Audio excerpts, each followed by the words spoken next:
While we already may have champions crowned for the Greg Moore Cup and the Mario Andretti Cup, there is still no harm in trying to have one final shot here at some glory and going to victory lane on a road/street course here tonight in Canadian E-Motorsports Network IndyCar Series action for season number 3. Welcome to another live production here on our YouTube channel. This is round 15 of 16, a penultimate race for the year-long calendar and the championship finale for the road and street course campaign here for Season 3 of the Canadian E-Motorsports Network IndyCar Series, powered by Kyle's Fried Chicken and Barbecue. We are in the state of California for the second week in a row, this time around Monterey County for the 107 miles at Laguna Seca, otherwise known as WeatherTech Raceway Laguna Seca. On the call here tonight to bring you all the live action and coverage here of more Canadian E-Motorsports Network IndyCar Series coverage. Of course, Regan McCauley and Jordy Carraher both out of Prince Edward Island, and it certainly is a special day for one of us in particular, so I might as well go ahead and do it. Oh, jeez. Of course, the producer wouldn't do it for himself last week. I didn't think to do it at the time. We'll put it that way. That's my excuse. Oh boy. Well, I appreciate that. I certainly feel like I've aged a year in the last week since we were last talking. So let's start this year on a bit of a higher note. And, starting at one of the more iconic IndyCar tracks and really one of the more iconic street circuit or road courses, that you'll find anywhere. Seems like a pretty good place to start to me. Absolutely. We're back at this track that hosted the season finale for the Canadian E-Motorsports Network IndyCar Series for the past 2 seasons. But for season 3 here in 2024, it has moved up a spot, and now it is still technically kind of a finale, as I said, for the Mario Andretti Cup, the road and street course campaign here for Season 3, but of course now Nashville Super Speedway has taken the spot as the new overall season finale here for this 3rd season of Canadian E-Motorsports Network IndyCar Racing. But, you still got to have it as some sort of a finale somehow, and that's what we have here for round number 8 of 8 for the Mario Andretti Cup, and no better place to end off the road and street course campaign at quite a classic track like this. Again, it's also the real-life IndyCar Series finale, too. It's played well to some finales of ours in the past. Yeah, absolutely. It's a place that's, as I mentioned before, kind of goes hand in hand with the IndyCar side of things, whether you even want to go back to the kart/IRL days, or if you just want to be like Jose Mercado and go sideways. It's just the kind of place that just feels right for a little bit of late season drama, even if, points wise, we might have to manufacture it a little bit, but it's always a place where, fun things happen, and we'll get into, some of the reasons behind some additional fun here, potentially here as we go along, because a lot of things have changed since we've been on the air. Certainly, and speaking of fun, there was a driver last week that had a lot more fun than everybody else, of course, going to victory lane for the first time in his Canadian E-Motorsports Network career in the Forked River 250 at Auto Club Speedway. The number 15 of Kyle Knoll for Storm Surge Esports out of Middlesex, North Carolina, with a perfect fuel strategy to conquer over an incredibly stout field of IndyCar Series drivers, of course. And again, we kind of had the running joke was there was some PTSD from the year earlier at the previous IndyCar Auto Club Speedway race where we had that finish, 6-car pack wreck in the final turn, final lap, and then Ty Higginbottom barely sliding across the line to get the win over Charlie Sears. But this time around, we had a wreck on, I believe it was somewhere in the 30s of laps, and then after that, it just kind of changed the whole dynamic of the race. We went green the rest of the way after that one incident, and it turned into a fuel game, and that's what this guy right here was able to conquer in the most perfect fashion imaginable, and it was quite a feel-good story, too. Definitely one of the best post-race interviews that we've ever had in the history of the network as well, especially for myself whenever I look back to past years, past races and such. But finally, a long time coming for the Middlesex, North Carolina driver.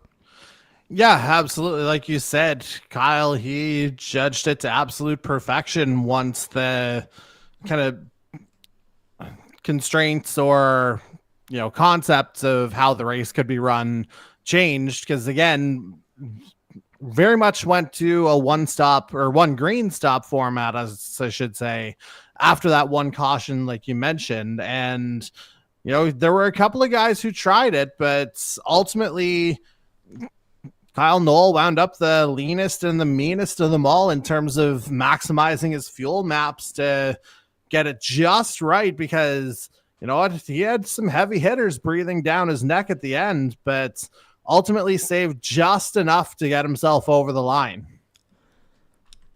Absolutely. So here on the screen now, as you can see, the official race results from round 14 of 16 for the Greg Moore Cup, and also round 7 of 8 for the AJ Foy Cup, the Oval Championship campaign. Again, the second annual Forked River 250 at Auto Club Speedway. Kyle Knoll getting the win after qualifying in 12th. So it definitely had to be a game of patience throughout the race for him. And then finishing runner-up to him, falling just short of the victory, got passed on the final lap. Hell of a run and a performance and a result for the number 12 of Mike Marini out of Thunder Bay, Ontario, scoring his first podium finish of the season. Again, just falling short of that first career win in the IndyCar Series, but nonetheless, he must be very proud of that result. And then there's Jordan Kalinian, where for the second time in the last 3 races, he finished on the podium, trying to keep up that momentum again from the success he had at Iowa Speedway the week before Auto Club, winning twin race number 1. And then there's the other guy, the twin number 2 race winner, continuing on with his momentum, top 5 finish, 4th place in the Forked River 250. And Jordy, we were getting again, as we were talking about, when those two were fighting back and forth for many laps across last Tuesday's race at Auto Club. It was again, we were feeling those shades again of NASCAR Season 5. It was Jordan Kalinian and Corbin McCauley essentially throughout the entire season, and we were able to get it again, only this time they were proving that they were finally starting to find themselves in the open wheel cars. They did, but obviously the caveat of how the whole race dynamic changed kind of hooped them in the end, because they wound up having to make an additional green flag stop, which eventually prevented them from the win, which again didn't come without an iconic opportunity for them to try and chase our lead group down, just maybe a lap or 2 short.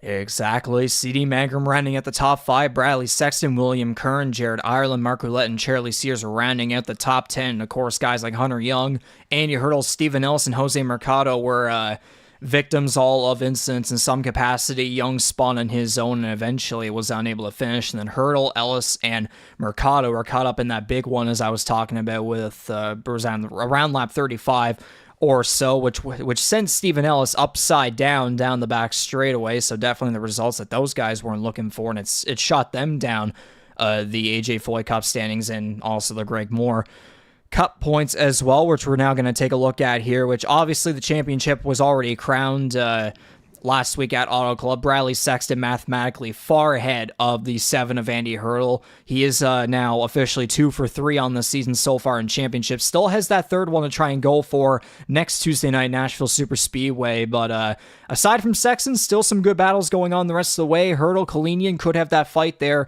for second place tonight and going into Nashville next Tuesday. Sears quite the distance ahead of McCauley, so essentially McCauley's going to have to defend himself off of Kern and Mangrum in there. Sears 4th place there, the defending winner of course, tonight's race at Laguna Seca, which is also where he won the championship last year. So even though that championship was obviously crowned early, still some decent battles to focus on the rest of the way with 2 more races to go. Yeah, but 2 through 4 is going to be a lot of fun to watch, especially now that you've got a more comfortable Jordan Kalinian behind the wheel as well, because it was a matter of time before, you started to feel his impact. And obviously winning one of the Iowa Twins, that certainly did wonders for him. But on the NASCAR side, we've always known his road course prowess as well. So who knows? Maybe this is the breakthrough for him on that side as well. And he'd be, one of 2 drivers to take a win on both track types. Now, even though we are not doing AJ Foyt Cup competition tonight, of course, being on a road course, we're still going to do a bit of a quick recap of where things are at after Auto Club and get a bit of a preview of what's to possibly be expected at the Music City Championship race next Tuesday night, Nashville Superspeedway. Bradley Sexton leading the charge by 11 points over Jordan Kalinian, who jumped Andy Hurdle for second place. There is an 18-point bubble between first and third, and then 31 points between first and fifth. Of course, all 7 races so far going into the championship finale, 7 for 7, a different winner in every single race. Kyle Knoll obviously continuing that streak last Tuesday at Auto Club, so certainly going to be the big storyline going into the championship finale with 2 other championships already officially crowned, of course. But now let's get into the points that will count for one final time here tonight, the Mario Andretti Cup. Of course, obviously Sexton has already claimed it, as I was saying there. Sears, I'd say, more than likely should be on his way to second place unless something catastrophic happens here tonight at Laguna Seca. Jordan Kalinian there in fourth place, Corbin McCauley fifth, trying to hang on over Darcy Ford, William Kern. I'd say more than likely Kern will jump over, as Ford has been absent for the past couple of weeks. Yeah, Sexton's already claimed that title, and now it's just pretty much trying to duke it out for some of those other positions throughout the rest of the standings. Yeah, absolutely. You're not going to see a whole lot of movement here tonight based on the field that I'm seeing on our Optioneering screens, but you know what? It's still a little bit to play for here for the guys who are here. So, you know what? A good opportunity to make a positive impression to kind of set the tone moving forward. And again, that championship's already crowned.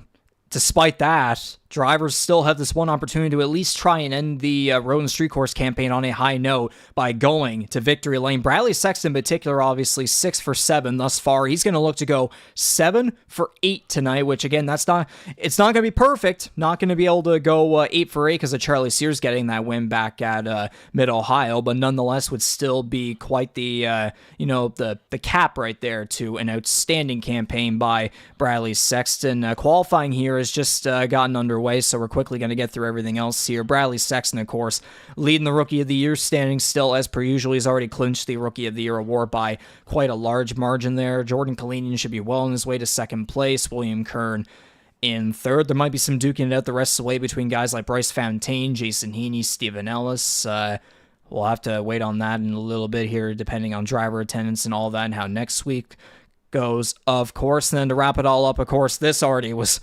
wrapped up maybe a month or two ago. The United States already has claimed the Nations Cup by quite the long margin there, by hundreds and hundreds of points. So the less we talk about that, the better. Yes, exactly. The more that we should be talking about here is this qualifying session, which has officially gotten underway here at WeatherTech Raceway at Laguna Seca, with 4, 5, 6, 7, 8, 9, 10, 11, 12 cars that look to be here with us tonight to do battle in the 107 miles at Laguna Seca, the third annual running of this event here in this series. Yeah, and starting to get some early times on the board. I imagine we'll see those come down over the course of the session. Oh, well, it just came down a second as I was speaking. Look at me go. Okay.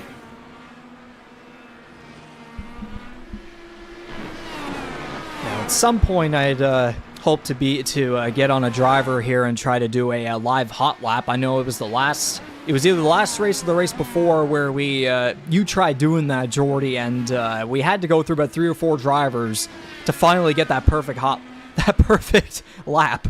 I think it was back to Mid-Ohio when that happened. So maybe not Mangrum, who is ahead of Kalinian on track. However, Jordan Kalinian may well be a good candidate to take us around this WeatherTech Raceway at Laguna Seca. So uphill, this is turn 1, just a mini kink. This is where the meat of the track really starts, the Andretti hairpin. So important to get the braking right going through there to get a good exit, some nice speed through turn 3. slightly more technical section of the track. You got your shorter straightaways. Now you can open it up a little bit out of 4. Just a little mini kink here coming into 5, where you're down to about second gear is what you can take that up before you start the ascent. Just a minor lift here really through 6. Kalinian just a hair wide as he's on the Rahal straight. As you get to about the summit, that's where you'll hit the brakes for the infamous corkscrew. And you see precision required to handle that. Swing the car out to the right to maximize your speed coming down through 9. Turn 10's another right-hander that you can take about 3rd gear. Now you're down to about 2nd through turn 11. Kalinian just a little bit wide here, but he's able to kind of maximize it or do what he can with it. And there, folks, is your 1 lap of WeatherTech Raceway at Laguna Seca. Yep, the last live hot lap right there of the season. So, of course, thank you very much, Jordy, for each and every time that you have been able to do that here on the road and street courses here in Season 3 of the Canadian E-Motorsports Network IndyCar Series on iRacing. As these drivers continue to go through this 15-minute qualifying session, which is now under 10 minutes remaining. Your defending winner of this race, Charlie Sears, at the top of the leaderboard. As I say that, Sexton retakes first place. Of course, it's Sexton and Sears, 1 and 2. Who saw that coming? To go over some little quick track info here, of course, WeatherTech Raceway Laguna Seca, located in Monterey County, California. Laguna Seca is Spanish for dry lake, as the track where the track now lies was once a lake, and the course was built around the bed of that dry lake. Opened in 1957, and it's hosted IndyCar racing in real life since 1960. Well, it was between 1960 and 2004, then it went on a bit of a hiatus until 2019. And ever since then, aside from, of course, 2020 with the pandemic, it has hosted the IndyCar Series finale, of course. It also hosted the kart season finale from 1986 to 1996. 11 turns, 2.2 miles, 3.6 kilometers. It's got an elevation change of 180 feet. And, of course, as you saw with that hot lap there, of course, it's got its signature turns, of course, like the corkscrew there, turns 8 and 8A, the Andretti hairpin, which certainly is going to be one area to keep an eye on, especially when these guys get going green flag racing, because certainly lap 1, turn 2, that right there could be where somebody's race ends very prematurely. Oh, absolutely. I mean, any downhill braking zone, as we got a little side preview there, perhaps. Yeah, any downhill braking zone is, incredibly treacherous in this game. You feel maybe not quite as in control as you're trying to hit your braking points, so those smooth inputs will be important, especially now, Riggs, with the fact that we should address the elephant in the room. This is the first race with the brand new updates and with our brand new or significantly updated debris component. Meaning you're going to see a lot of marbles and a lot of gravel, which are going to affect grip even more. Indeed so. I know whenever all these guys found out about that update and how it was going to affect the racing overall, especially here at a track like Laguna Seca, like the timing of the update and this next track of ours being Laguna Seca really had a lot of drivers kind of irking a little bit and maybe shivering. But yes, this new debris update certainly is going to make track debris a lot more impactful throughout the race. There's going to be a lot of marbles laid out on the track, and tire wear is going to be a big factor as well. So, lots of marbles, lots of gravel. I know there was one driver earlier that said they looked in their mirror and there was essentially a sandstorm whenever they went off the track. Yeah, and I mean, the other components, all that, the debris and tire wear, that was going to be one thing. Of course, you would think that a place that, as you mentioned, literally translates to dry lake, you would expect some heat to go with that. And accordingly, our track temp right now is roughly what we experienced in one of the Iowa Twins in the high 40s. So that's just going to make those tires melt even faster. Absolutely seamless transition. I was just about to put that on there, and then you said weather, and then boom, that was perfect. But yes, 47 degrees Celsius is the track temperature. Good old flashbacks to what we had back in the Indianapolis 500 and the second Iowa Twin 125. Track temperature in between 40 to 50 degrees Celsius, and that humidity is almost at 50% there, as well as Corbin McCauley goes for a spin. Oh boy. Yeah, that's, that can happen very easily because, you see the angle that you're trying to hit on that corkscrew on your way down. And then as you're trying to get that car swung over to the right side of the track to maximize speed coming through that remaining descent, yeah, that is a perfect recipe for somebody to go around, just as we saw the 17 do.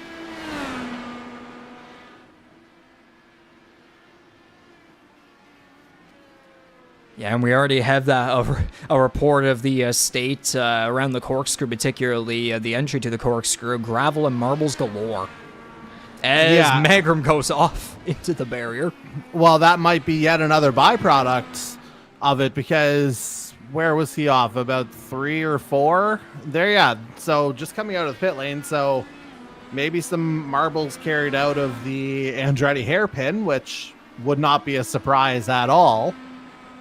You lose your grip on that, and you're fighting for grip anyway with the heat of the track.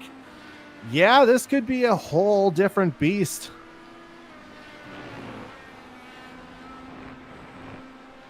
If we were to take a bit of a flashback to last year's running of this race, the Grand Prix of Monterey Season 2 for what was the Canadian E-Motorsports Network Dart Series at the time, with the Dallara IR01 instead of the Dallara IR18. Had 13 drivers compared to the 12 that we have here now, so of course one less car. Not exactly ideal, but again, though, we strive for quality over quantity at this time of the season. The race took 53 minutes to complete. It only had one leader, which was this driver in particular, the number 32 of Charlottesville, Virginia's Charlie Sears. Led every single of the 50 laps and en route to obviously clinching the Greg Moore Cup. He also had the fastest lap. He had the best average lap. It was a complete Charlie Sears powerhouse. And now we're going to have Bradley Sexton to add into there. We could have yet another Sexton Sears showdown here tonight. Yeah, it was kind of a coronation for Charlie Sears the way it went down last year. It was pretty much he just had to take the track, and he was the champ, as he has a little bit of a snap there as he'll abandon this lap. We kind of had the same thing with Bradley Sexton there last week in terms of the math kind of locking things in for him. But the fact that we could have these two battling again, I wouldn't call it a surprise. Now, well, the driver we're currently on board with, Kyle Knoll, he's significantly downplayed his chances here tonight, but certainly the timing boards might support his thesis, but you gotta survive first to be able to pull out a victory. So maybe there's a little bit of confidence to take from last week. Well, you kind of had to survive a little bit of chaos back at Auto Club, at least early in the race, and then had to remain patient as a fuel game occurred throughout the rest of the way in that final long green flag run. And you would think a driver coming off their first career win in the Canadian E-Motorsports Network would definitely go into the next week definitely happy and confident and try to keep that momentum going. But of course, it's a completely different circuit. This is not Auto Club Speedway. This is Laguna Seca, and we've already been talking about all the factors at play here tonight. Again, with that, the debris update, the tire wear, the harsh track temperatures and conditions. Again, it might make sense, it might not, but it's understandable. But hopefully he'll be able to remain positive throughout here tonight, especially coming off that big win. Absolutely. And now, before we go any further, you were talking about some of the parameters around last year, as we've got about 1 minute and 15 remaining in this qualifying session. I just went back onto last year's YouTube stream, and again, we've talked about the comparisons between the IR01 and this year's IR18 model. You see the pole time there or provisional pole time, I should say, for Bradley Sexton at 108.439. Charlie Sears last year, his pole time, 101.841. So, not nearly as dialed up the IR18. So hopefully a little bit more control, especially with the enhanced variable of the debris refresh, as iRacing calls it. But we'll have to see how everything shakes out for our field tonight as they kind of face a test of the unknown with how that new element could come into play. You say a difference of like 7 seconds or so right there. And again, 6.5, yeah. Remind me what that nickname of the IRL1 was that you referred it to as. Oh my gosh, what was it? Jeez. A rocket in all the worst ways, I think. Yeah, sure. We'll go with that. That's the best way to describe that massive difference in speed. But again, we've seen with the transition to the IR18 this season that there's a lot more satisfaction and obviously a lot more realism now with this car compared to whatever the heck we had to deal with last year because of copyright. Yeah, that was pardon the pun, but a literal game changer. No substitute for that, however, as that'll be Macaulay's final opportunity at it, coming out of the Andretti hairpin into 3. Yeah, just off the curb. Just cuts that apex a little too tight through 3, and yeah, there's your end result.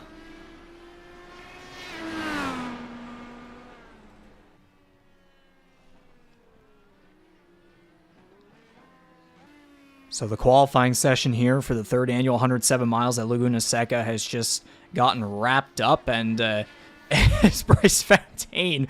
I don't know if that's premature celebrating or I don't know what exactly you could describe that as, but I suppose knowing that now he's now around the circuit more so, that's been a lot. It's treated him a lot better this season compared to the ovals. He's definitely in a lot more comfortable territory this time around, so perhaps it's a celebration of that. Well, the celebration of getting through one session anyway. Well, yeah, that's a good start. We'll see how the rest of the evening goes, because I mean, whether it's Laguna Seca or obviously Sonoma on the NASCAR side of things, these California road courses, they have a way of sneaking up and just biting some of our best drivers.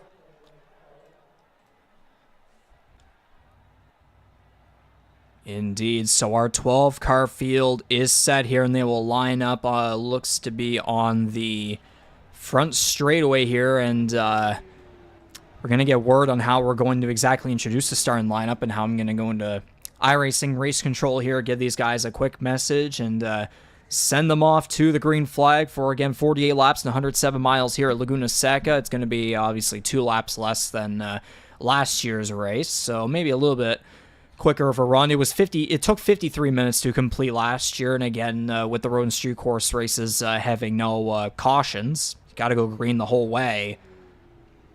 We'll have to wait and see how that all shakes out as everybody is going to spawn here. Again, obviously on the front stretch, still awaiting word.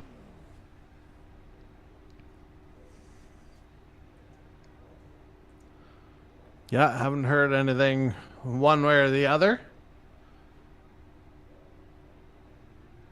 And no, for those who might be wondering, the bird will not, in fact, be the word that we're waiting for. Okay, I think you might have just gotten your directions. Alrighty, yep, those are the directions. So as soon as everybody here is spawned on the front stretch, we're going to introduce the starting lineup with the cars stopped, and then I'm going to go through race control and to give them the command to fire the engines up, and it'll be just one pace lap before we go. Green flag racing for 48 laps. And yeah, we just had somebody there say everybody's heard about the bird. Exactly. But, in tonight's case, it is not, in fact, the word that we were looking for. I think a certain driver named Will Power certainly knows about the bird. Well, I mean, depending on, the circumstances, a lot of drivers would have experienced the bird at some point.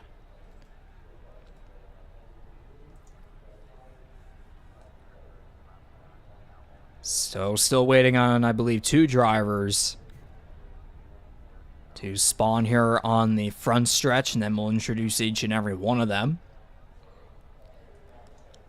Obviously, Sexton, Sears, I guess I'm already kind of saying that they're on the front row. I mean, you can literally see it right now, but obviously it is the final road and street course race here of Season 3 of the Canadian Motorsports Network IndyCar Series, powered by Kyle's Fried Chicken and Barbecue. Jordy, do you think this is finally that one race where after this whole run of Sexton versus Sears, do you think that maybe some of these other guys finally will have found something to challenge the both of them and be up there with them consistently?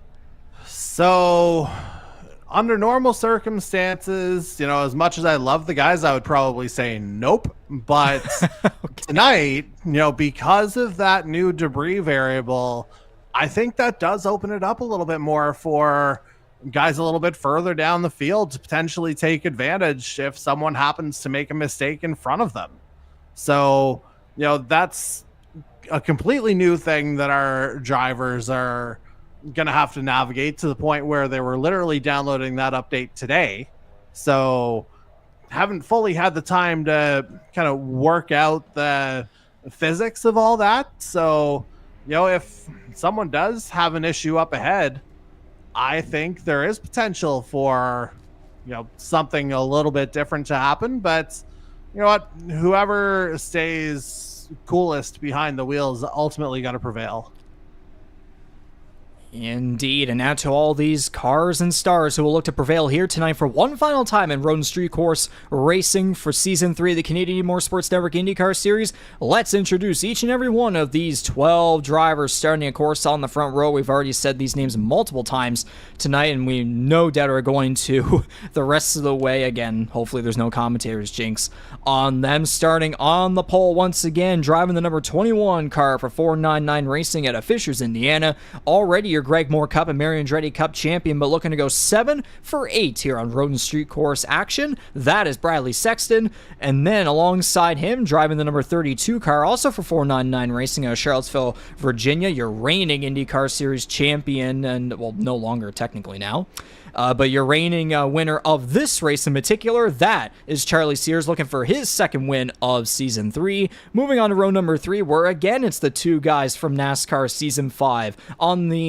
Starting in third place in the 00 car to Salisbury, North Carolina, looking for his second win on the season, first on the road/street courses. That is Jordan Kalinian. Alongside him is his fellow Iowa twin race winner, driving the number 17 Macaulay Racing car to Charlottetown, Prince Edward Island. Also looking for his first win on the road and street course side of things. That is Corbin Macaulay.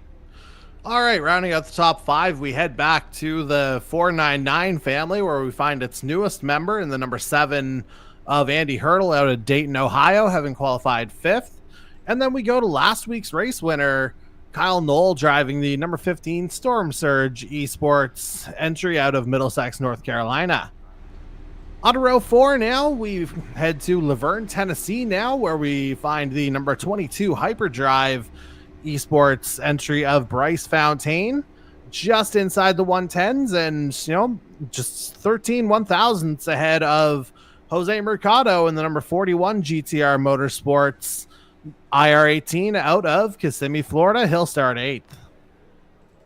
And now row number 5 in the number 1 Tornado Alley E-Racing car of Atlanta, Georgia, still looking for his first win of the season. He's got multiple poles. That is C.D. Magram. And then alongside him, he finished second place last week at Auto Club, looking to keep that momentum going forward. The number 12 car out of Thunder Bay, Ontario, is driven by Mike Marini. And since it is your special day, Jordy, I might as well have you get to our final row. All right, and it's all first gear on the back row as we head to Altoona, Wisconsin first to find the number 9 of Jason Heaney, and rounding out at the field out of Pefferlaw, Ontario is the number 80 of Mark Ouellette. And thus, that rounds out the 12-car field that's going to do battle here tonight in the 3rd annual 107 miles at Laguna Seca at WeatherTech Raceway Laguna Seca in the virtual state of California. Round 15 of 16 for the Season 3 Greg Moore Cup, and Round 8 of 8, the final race for the Mario Andretti Cup. I'm going to go into iRacing Race Control, give these guys a quick speech, and give them the command to fire up the Dallara IR18 engines for 48 laps and 107 miles at Laguna Seca. Stay tuned, we'll be back in just a little bit.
And so there you have it. The engines have been fired up here on the front straightaway at WeatherTech Raceway Laguna Seca. One pace lap out of these guys before we go. Green flag racing for 48 laps and 107 miles. Here is your race analysis here for tonight. Of course, race lengths have already been mentioned. Pit road speed is 35 miles per hour. The fuel window, and a lot of drivers were a little 50-50 on what exactly the exact range was. They weren't able to perfectly predict it, but we're going to say around 20 to 22 laps exactly. There could be guys that might try to go for a one-stop, maybe a two-stopper, or two or three. I don't know exactly what I fully recalled from the drivers, but again, it's just kind of a waiting game. It's natural. We'll just have to wait and see. And of course, the available tire compounds, the primaries and the alternates. The final race where we have the two different compounds. Of course, again, on the ovals, we have just the primaries. So again, strategy going to really come to play here for one final time here on the road and street course side of things in Season 3 of the Canadian E-Motorsports Network IndyCar Series. And of course, push to pass seconds available, 200 per driver. Yeah, and taking a look at our Optioneering live timing, shout out to those guys for providing that for the course of the season, by the way. Taking a look at the tire variants, it is split down the middle. We have 6 on the primaries, 6 on the alternates. Notably, our front row is on the primaries. The 5 behind them are on the alternates. So we'll see. I was going to say that looked a little bit strange coming down the corkscrew. What an angle that is, though, man. Yeah, so front row on the primaries, chase pack on the alternates. We'll see how this start goes, especially with that long run down the start-finish straight whenever Sexton ultimately takes the wheel. And the iRacing pace car rolls off on the pit road, and these guys are going to round turn 11 down the long front straightaway It's time for the third annual 107 miles of Laguna Seca, the final race for the Mario Andretti Cup. Let's go racing. And absolutely they have. And yeah, Kalinian trying to, I thought he was maybe a little bit closer than initially predicted, or yeah, that is Kalinian in third. Never mind. I thought the two purples might have traded places to start, but you know what? Ultimately, a fairly clean getaway for most of the field. So far, so good, as Sexton has already put a second in between him and his teammate Charlie Sears, ahead of Kalinian and McCauley. Oh, McCauley about dove it underneath Kalinian there. Yeah, that quick kink onto the Ray Hall straight, that is potentially an opportunity depending on how brave you want to get. But I don't know if I'd want to be doing that on lap 1. Again, it's just lap number 1 of 48. That corkscrew is going to get a lot worse as this race goes on with all the gravel and the marble. That is to be expected, especially when these tires really start to wear themselves. Whoa! As McCauley was wobbly off 11, but he keeps it going straight. Great save. Yeah, he needed to save that one because we've seen a couple of times that he's gone around in those situations earlier in the season. I think back to Barber where it would have happened a couple of times toward the beginning, certainly. But yeah, I think the throttle control has improved that time around as Kalinian jumps Sears for second. And McCauley jumps Sears as well. I wonder if maybe the 32 just got a little bit wide somewhere and wound up losing pace, because that would be uncharacteristic, to be generous. Yeah, as that was happening, I was paying attention to CD Mager and Bryce Fontaine as the number 1 got ahead of the 22 for 8th place using push to pass off of turn 1 into the Andretti hairpin. Sexton is pulled away now by about a second and a half or so over Jordan Kalinian. McCauley, Sears, and Hurdle running at the top 5 at the moment. Did you see something I didn't see? Well, I thought Sears might have gone a little wider than maybe he needed to going through 10. So we got a quick replay on this. Yeah, ultimately that's not the one that, I thought he might have been wide on, no, just on the borderline. But definitely, I guess just the speed made it look a little bit worse than it actually was. Still, though, a good eye on you, regardless of how it may have been interpreted, how it exactly happened, of course. That is why we appreciate having you, of course, here within the Canadian E-Motorsports Network, Jordy, especially since the very beginning. I mean, you were here before me. You were kind of that influence into me hopping on board and being able to commentate with you, and then obviously the roles swapped whenever we transition to iRacing. So there's a bit of a, that appreciation, that shed out towards you on your special day here. Well, thanks for saying that. And let's just keep her focused here. I cannot say maintain professionalism with a straight face, because that's kind of been our hallmark to absolutely not do that.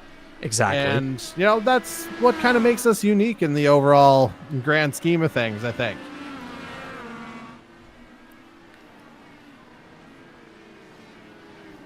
I guess the best way to put it is it's not unprofessionalism, but it's having that energy, having that personality, and being able to joke around still at a respectable level with boundaries. Yeah, I think that's probably as fair an assessment as you're gonna find.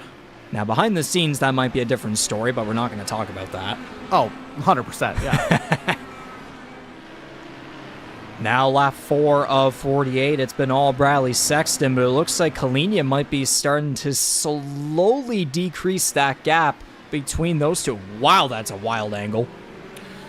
Yeah, and I mean, the fact that we're already seeing some of this twisted stuff, like, can we just get the Track Cams 22 shout out done right now? Because this is awesome. Absolutely. TrackCams22.com, of course, one of our proud sponsors and partners. If you have ever wondered where exactly we get these incredible camera angles from, it's them. They've been providing us with them ever since we transitioned over iRacing. 2 seasons of NASCAR with these cameras, and of course 2 seasons of IndyCar, or one of Dart, one of IndyCar, however you want to put it. But man, oh man, these packages, these camera angles really have elevated how professional and realistic our live broadcasts have looked every single Tuesday night when we have racing, whether it's NASCAR or IndyCar. So of course, a great shout out to them here in this penultimate race for Season 3 of the IndyCar Series. Of course, we still have Nashville Superspeedway next Tuesday to wrap things up overall. As, again, it's only lap 548, but Bradley Sexton looking to try and make his way towards potentially going 7 for 8 in the Mario Andretti Cup. But as I'm saying that, of course, now it's almost half a second between the 21 and the 00. Kalinian has been on a hot run ever since he got that first career IndyCar win back at Iowa. Yeah, he has. But again, remember the tire discrepancy between the two. Kalinian might be trying for the early push, but ultimately the primary will win out over the long run. And we'll see if Kalinian can make something of it here, because as we say, the gap is around 6 or 7 tenths, kind of hovering in that ballpark. But if Sexton has to defend, maybe a little pressure, force him into a mistake, maybe that's the angle Jordan Kalinian's going for right now on this particular push. But we'll have to see just how long that lasts, because again, the track tip, not exactly, well, it's not as bad as it was in qualifying, actually. It's only 42 instead of 47, but the tires are still gonna wear considerably as Sexton even takes the corkscrew a little bit tight. I think you could argue almost everybody's been having it tight around there, and it's only gonna get a lot more worse as the race goes on. Yeah, just as, spin in the back. Macaulay's around. Yep, that's the 17. In between turns 10 and 11, he gets it right back going. No damage. Yeah, almost wide off of 11. Yeah, marbles will destroy that grip, though, on the 17. Especially now that it's been refreshed. Let's just get a look at what happened.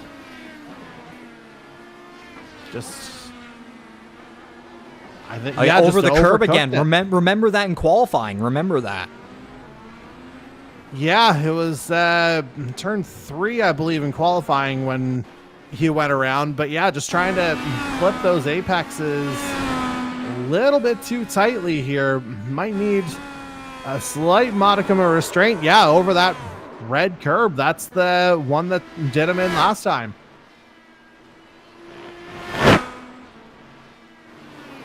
Yeah, now he's almost 10 seconds back of your current race leader, Bradley Sexton. Almost half a second between the 21 and the 00 still. And again, too, as you pointed out, they are both on different tire compounds, so clearly different strategies going on between those two. But still nice to see these guys close together. You would think it'd be the 21 to 32, but Sears is actually 5 seconds back of Sexton on the same compound. Well, he had, again, whatever the issue wound up being on lap 2 that caused him to drop those 2 positions right off the hop, basically. We never actually saw what happened there, but, it might have ultimately forced Charlie Sears into a bit of a longer game, because we haven't really seen him kind of battle back yet, so to speak. Might just be, trying to maximize the stint here and, just catch fire on the alternates whenever they go to pit.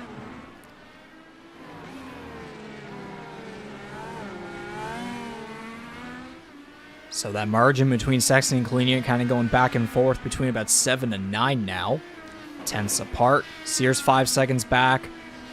Hurdle just over a second and a half back of the 32. And then there's Macaulay, who had that spin there the previous lap. And he's just getting back around here through turn 10. So hopefully a lot better of a corner there. Yes, indeed, as Kalinian using some push to pass down the front stretch to try and gain back what he had lost just a little bit to against the 21.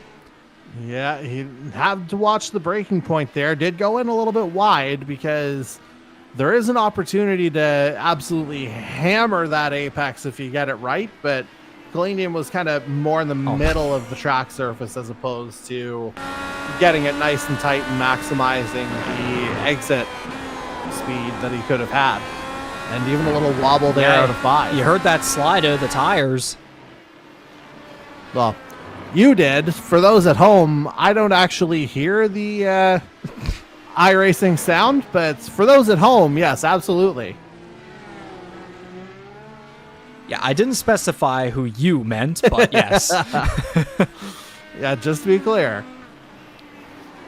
So while that's going on up front, the next closest battle right now would be a 3-car duel for 7th right now. That's your winner from last week at Auto Club, Kyle Knoll, up against C.D. Magram and Bryce Fontaine. It's been very up and down campaigns for those 3 guys on the road and street course side of things. Although for Fontaine, as we were talking about earlier, it's been a hell of a lot better than whatever's been happening on the ovals.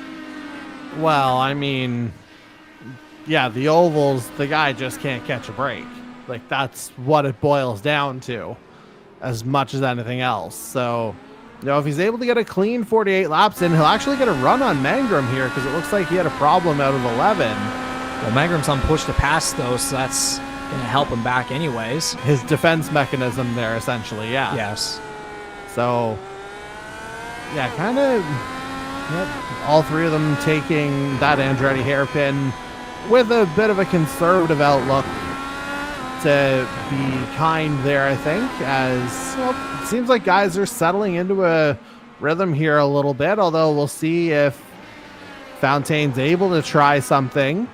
Although, again, Mangram close enough to the back of Knoll that, you know, having an actual landing spot for Fontaine to complete the overtake, easier said than done. As Kalinian's using some push to pass as well. Or was. I believe, there was trouble for the 9 of Jason Heaney. Off into the sand. I believe that's out of turn... That'd be 3. 3, yes. Yeah, and, you know, it's just... Maybe there's more gravel out of that Andretti hairpin than we thought. Because, again, it's a very short run out of that hairpin toward 3. So maybe that's catching some guys out. Just have to see.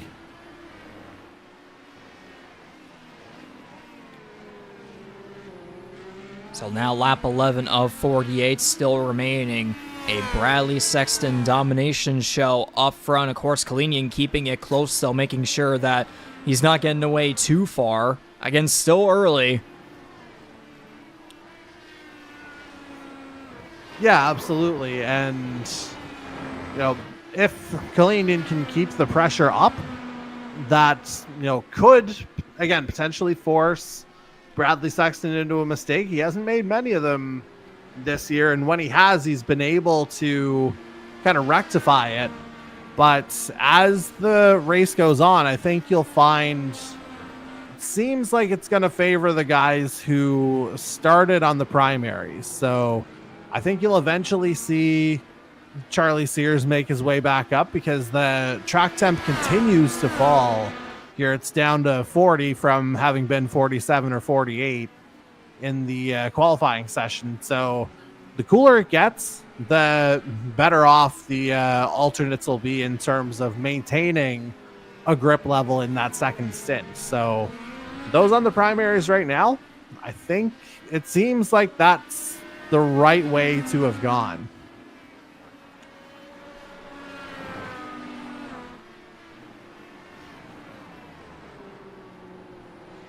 Again, Kalinian closes in. Then he falls back a little as he just, now he's using some push to pass once again down the front stretch. Sexton has yet to use any. Still 200 remaining on him. Kalinian at 174 now. As that push to pass really helped the 00 catch up even further, but then it looks like his entry there through turn 2. Compromised. Yeah, compromised compared to the 21. Oh, left side tires almost barely grazing the sand there. Yeah, and I wonder if like that could be the trigger for what we've seen over the course of the evening in terms of guys going off there. Like they might just be getting a little too wide going through 3, and then it just sends them straight on. Would not be surprised if that winds up being the case.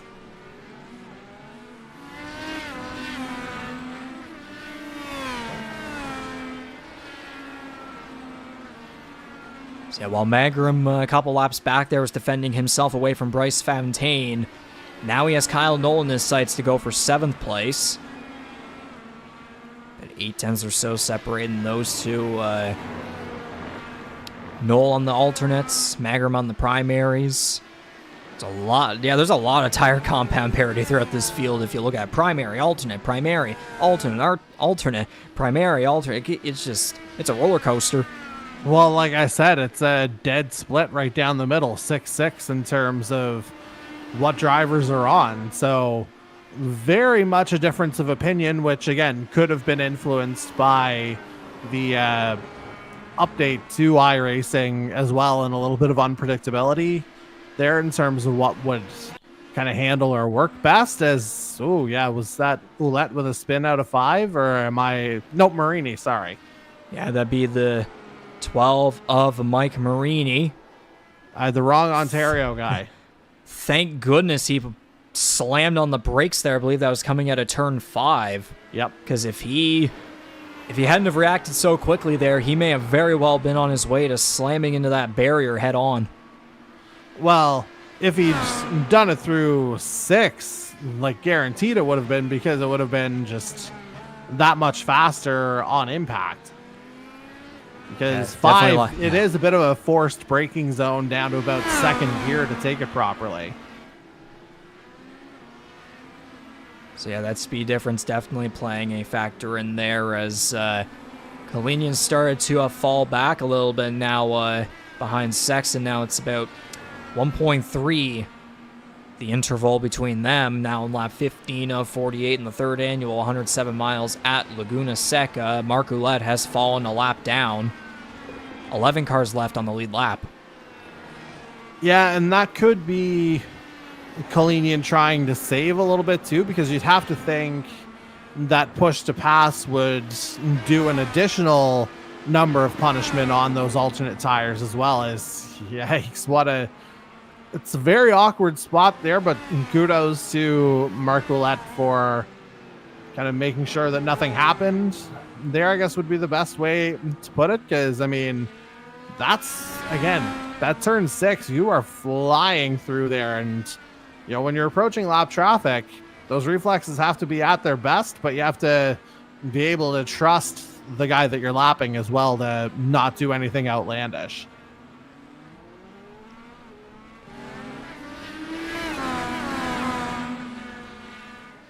Not sure if something happened to Jose Mercado or Nolan Bangarang have simply been catching up like hell, because now we have a 3-car battle here for 6th. As Noel, he had to back off there going into turn 11. Might have been going in a little bit too quickly. But damn near ran to the back of the 41.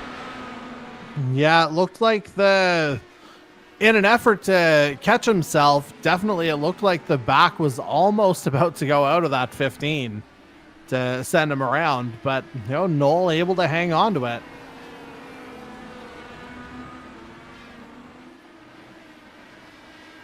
So as this 3-car battle ensues here for the 6th position just outside the top 5, got a couple of people tuned in here to our YouTube live broadcast live chat. Nick EB cheering on 499 Racing as per usual. Mark Flott cheering on the number 1 of CD Bangarang, who is right in behind these two, going up towards the corkscrew here very soon. Of course, feel free to obviously subscribe to the channel, give us a like, and let us know in the live chat where you're tuned in from and who you're cheering on here in tonight's 107 miles at Laguna Seca.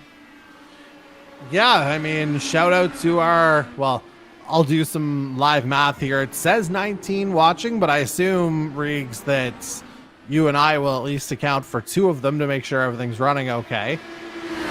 So yes, thanks to ourselves. Yes, that's part of it. But man, side by side into the hairpin. This could be fun. Noel went for the dive bomb there out of 1 and into 2, the Andretti hairpin, and he is going to take 6th place away from Jose Mercado. Very aggressive actions there, but nonetheless, he got past. I mean, no strangers to one another, really, this entire trio, if we're going to be real about it. I wonder if Mercado's got something else going on, because it feels like he might be a touch slow right now. I wonder if Mangram's going to go on the attack here shortly. And Mangram's trying to find any lane potential to try and get around him, but he's been stuck in behind him. He was about kissing him in behind. Hey, we're okay with that here. As Mangram's going to run a little wide out of 10. See what kind of exit he gets out of 11. Mangram went a little wide. Yeah, that might compromise his ability to get to Mercado, even with the push to pass deployed. And as well for Jose Mercado, looking to rebound after being involved in that big wreck last Tuesday at Auto Club Speedway. Him, Andy Hurdle, Steven Ellis caught up in that one. Ellis going upside down. Mercado was up in the air, all four tires up at one point. And as we're talking about all that, it was about half a second between these two at one point, but now it's 6.5 seconds between the 21 and the 00.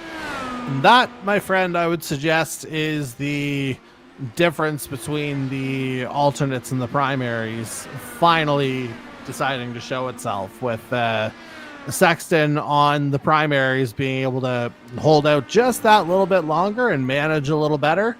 Kalinian's initial push seems to have gone by the wayside. And speaking of Sextons, we have Logan cheering on him from San Antonio, Texas, saying, Hey. you know who we're rooting for down here. Yeah. Yeehaw. And I mean, those Sextons, they wind up all over the place, because fun fact for those who might not be aware, there's a clan of them on the island here as well, and that's my maternal side. So I totally get it, and I will ride with the last name.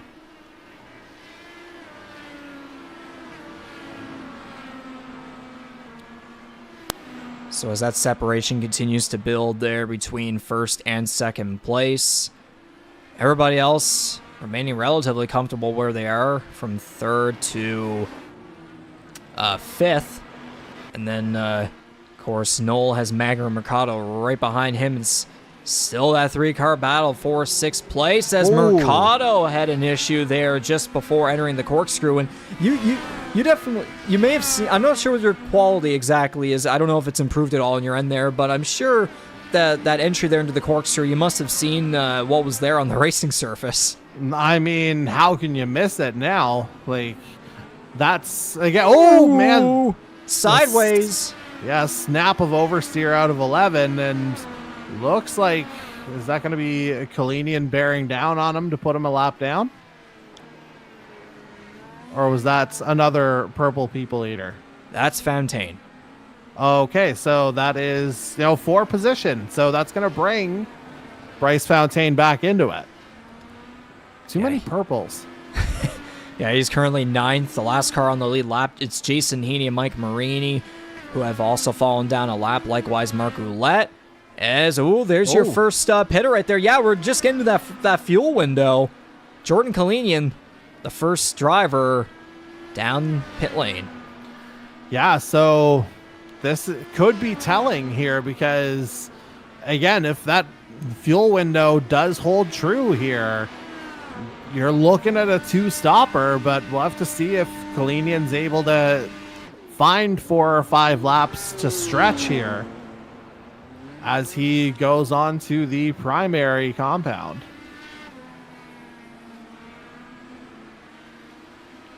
Or will he? I don't think he changed it. Well, that guarantees that he's on a two-stop then. Yeah, he's remaining on the alternates, so that is definitely a signal right there that some of these guys are going to be going for two-stoppers. Yeah, that's an interesting little wrinkle. We'll have to see if other drivers decide to come in here relatively shortly, because now we're at the top end of that fuel window that we were expecting. Yeah, the safest bet that pretty much everybody settled on was a range about lap 20, like 20 to 22 laps. But then there were some guys saying like 23, 24. Like, to be fair, our fuel window estimations have been a little inaccurate within the past couple of races. Again, it's not perfect to tell. As I'm saying that, one of those drivers that was preaching that point, number 17 of Corey McCauley, makes his way down. Indeed he does. And again, another guy who started on the primary. That'll be our tell as to whether or not it's a 2-stopper or a 1 if he's going to make the change. He's made the change. So the 17 goes to the primary.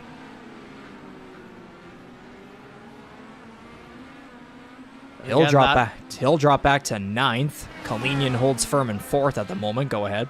Well, I mean, we say 9th, but of course everyone will have to pits or cycle through the pits here relatively shortly, so not as big of a deal right now, but provisional 9th. Yeah, I wonder if maybe now the way McCauley's got it kind of mapped out, maybe he's figured out where to get those additional 2, 3, 4 laps of fuel to be able to make it properly through this second stint without having to stop again. Because that was the thing that Kyle Knoll was obviously talking heavily about last week, was making sure he was on pretty much the leanest fuel settings possible in order to survive once the complexion of that race changed. But we'll have to see how she goes, as speak of the devil, there he is in pit lane. Yep, that's Kyle Knoll that makes his way down now. He's going to change tires. Yep, ditching the alternate. Going for the white walls. So that's 3 drivers that have come down pit road. Everybody else still has yet to do so. That would be your current race leader, Sexton, then Sears, Hurdle, Magram, Fontaine, Mercado. Knoll has joined Heaney, Marini, Noulette. A lap down, again, just at the moment, though, as everybody else still has to make their way down. Yeah, and again, this is telling here because assuming Sexton completes the lap, that's half distance now. So there's proof of concept in terms of making sure that the fuel can last for a 1-stopper. So Jordan Kalinian might find himself caught out a little bit, as we got a little bit of a puff of smoke there, whether it was marbly, as Sexton does come in at the end of the lap. And that is going to officially mark halfway through the 3rd annual 107 miles at WeatherTech Raceway Laguna Seca in the virtual state of California. And since we're at this point, I might as well go and shout out all the other sponsors and partners that are affiliated with us here within the Canadian E-Motorsports Network, alongside TrackCams22.com. Of course, without each and every one of them, we wouldn't be able to be doing this every single Tuesday night. Charlie Sears and Andy Hurdle making their way to pit road as I am saying all of that. Kyle's Fried Chicken and Barbecue powering the series, of course. Title sponsor, Rampage Coffee Co., Piping Kettle Soup, Fort River Brewing Company, Bangarang Hard Seltzer, Nordic Aluminum, GSGSG Vinyl 3D, and of course GTR as well. So thanks very much to each and every one of you for supporting the Canadian E-Motorsports Network here for Season 3 of the IndyCar Series. As more cars, as I was saying, they're making their way down pit road. Jason Heaney joining Sears and Hurdle. Yeah, and again, that'll pretty much take us through the majority of the field. Out of the guys still yet to pit, that would be include C.D. Mangrum, Bryce Fontaine, Mike Marini, and Mark Ouellette. So running 4th, 6th, 10th, and 12th respectively. So we'll see what they're able to do, how much longer they're able to stay out. And notably, Ouellette's doing it on the softs or the alternates. The rest of them are on the primaries. That was a little cool visual. You saw the tire color change. Hey, there we go. Maybe that's another update on the iRacing side of things. Because I don't remember seeing that before. Either that or we just never looked close enough. Well, yeah. Little column A, little column B. As Fontaine finally makes his way in. Yep, number 22 Hyperdrive Esports car to Laverne, Tennessee makes his way down. Jose Mercado might have had an awkward entry into pit road. Oh boy. Well, I mean, we saw him have issues with the corkscrew earlier, and I think there was a lockup before. But yeah, let's see how this went. Okay. I just did what you did Yeah. with that other driver early in the race. We didn't know exactly what we saw, but it turned out better than what we exactly thought. But I mean, hey, that's a good thing, at least, as I'm looking into our live chat here once again. We got a former NASCAR driver, Tom Janikowski, tuned in. Hey, Jano, what's going on, buddy?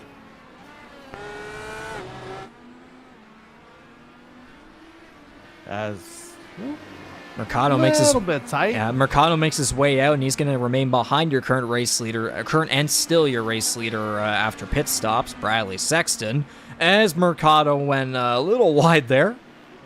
Yeah, just trying to get the new tires underneath him here, I think.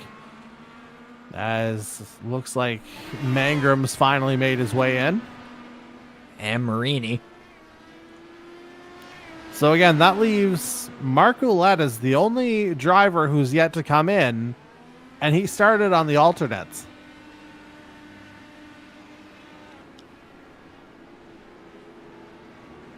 So very interesting run of tire form here for the 80, unless is that him in the background finally coming in? Yep. It is. But still, to do it on the Reds, something to be said for that. We got Mr. Janikowski saying, hey guys, miss your fabulous broadcasting, and Pride and Trust Paintings saying, tough track in these cars, telling Mr. Bryce Fontaine to hang in there. Yeah, would that be... I'm trying to think, is that Will? I wonder. Feel like it is, but I could be wrong on that.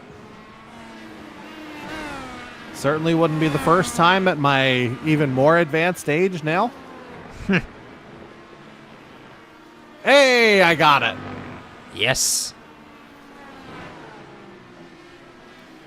Hopefully we'll have Will back with us for, of course, the championship season finale at Nashville Superspeedway next Tuesday night. That'll be the Music City Championship race presented by Side Lounge Brewing, Tuesday, December 17th. Of course, it'll be our very first race ever within the Canadian. As I'm about to say that, Mike Marini in trouble. And out of trouble out of this race, it would appear. Oh, odd moment with Bryce Fontaine.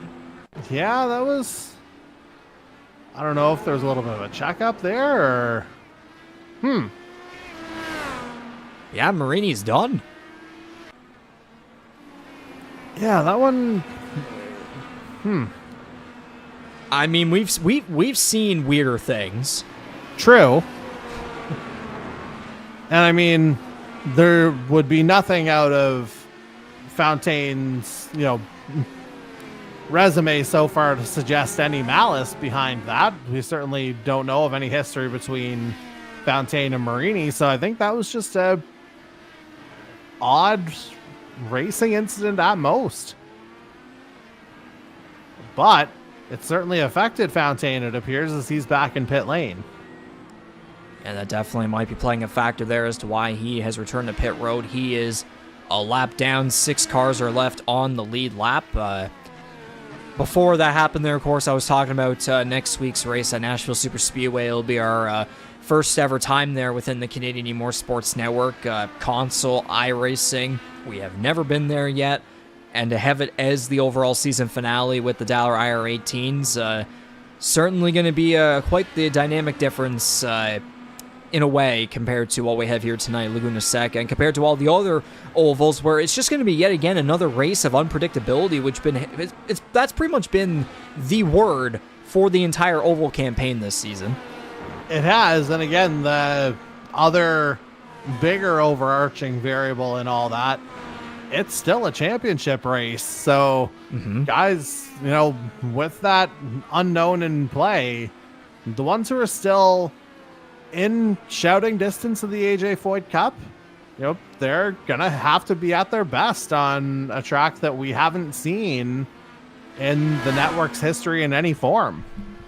And speaking of that, we have a William Kern in the chat saying, "Get that trophy polished and ready for me next week. Gonna give it 100%." Yeah, he's gonna try and turn it into Nashville, for lack of a better term. Yeah, I mean, Kern was leading the AJ Foyt Cup standings for a couple of weeks earlier on. I believe he was leading going into the Iowa doubleheader, and then just things didn't really work out for him, and now he's 21 points out in behind Sexton. So, I mean, that's a lot better than 150 or 160 or 170, where Sexton is more so around with the Greg Moore Cup and the Mario Andretti Cup. So, like, with the AJ Foyt Cup, there still is that chance for other drivers to make sure that Sexton doesn't go a perfect 3 for 3. Oh, absolutely. Like, there are guys who are within striking distance who can make that happen. So, still a lot to play for. Yeah, we've talked about 2 of the 3 championships having been decided already, but you know what? The fact that we get to the season finale and there's still something to play for, I think that makes it all worth it. Yeah, it's definitely good to have that, that scenario coming along, especially already with the other 2 championships crowned and such. And of course, along with that, other championships still to be decided with a lot of close battles. Of course, you still want to try to end the season off on a high note with a victory. If you can't get a championship, at least try to get into victory lane and still be in the spotlight in some capacity. Try to kind of feel like how Bradley Sexton has felt almost all season. But I mean, I think that's what we've come to appreciate about the Foyt Cup in particular. The fact that, we've had that degree of variability within the field, and the fact that we've had, the 7 different winners. Like, that's obviously giving us something to talk about every single week. So, the fact that we're able to kind of really trumpet that parity here, like, again, something to be said for that in terms of how the IndyCar Series in and of itself has grown and developed even over the course of this season. And just when you hear the names of all these different drivers that have gone to victory lane the ovals so far, Andy Hurdle, William Kern, Stephen Ellis, Bradley Sexton, Jordan Kalinian, Corbin McCauley, Kyle Knoll, an 8th race where we trying to have yet another different winner in the 8th race. Like, I could think of a guy off the top of my head, like maybe a Charlie Sears or a C. Mangrum, maybe even a Jose Mercado out of nowhere. Maybe Bryce Fontaine finally turns around the bad luck that he's had on the oval side of things. Like, it's still very possible, but when you hear all of those names in particular, like, the pressure is going to be on.